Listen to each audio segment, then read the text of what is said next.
لبیک یا حسین لبیک یا حسین۔ اعوذ باللہ من الشیطان اللعین الرجیم، بسم اللہ الرحمن الرحیم۔ ناظرین السلام علیکم ورحمۃ اللہ وبرکاتہ۔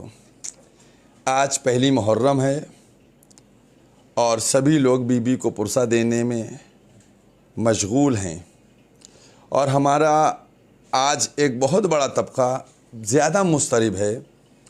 وہ اپنی عزا سے متعلق اور ان تمام چیزوں سے متعلق، جیسا کہ کل ایک ویڈیو بھی ہمارے نظروں سے گزرا۔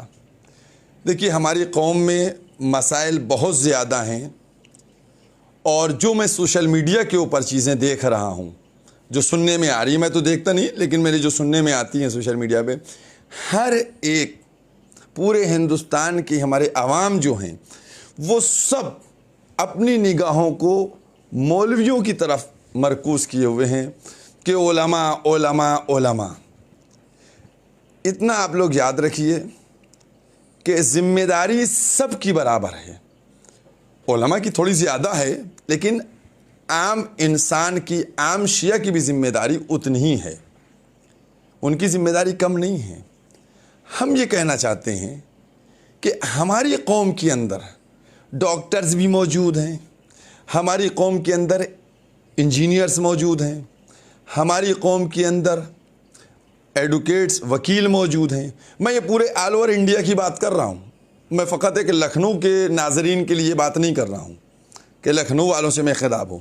آل اوور انڈیا ہر شہر میں ماشاءاللہ سے بڑے اچھے اچھے لوگ موجود ہیں، پڑھے لکھے پروفیسر سب لوگ ہیں۔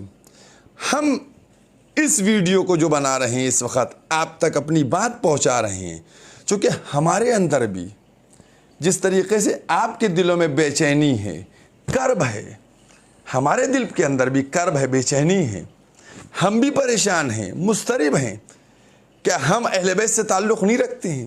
کیا ہم یہ نہیں چاہتے ہیں کہ جب محرم آئے تو سینہ ٹھوک کے جلوسوں کی اور عزاداری کی بات کی جائے؟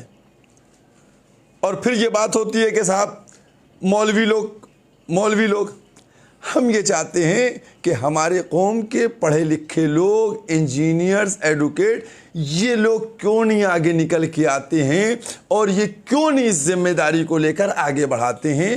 اب وہ ان کو آگے آنا چاہیے، اور ہم یہ سمجھتے ہیں کہ آج اگر وہ آگے نکل کے آ جائیں گے تو میں یہ سمجھتا ہوں کہ مشکلات بہت زیادہ جو بڑھ گئی ہیں وہ سب خاتمے کی طرف پہنچ جائیں۔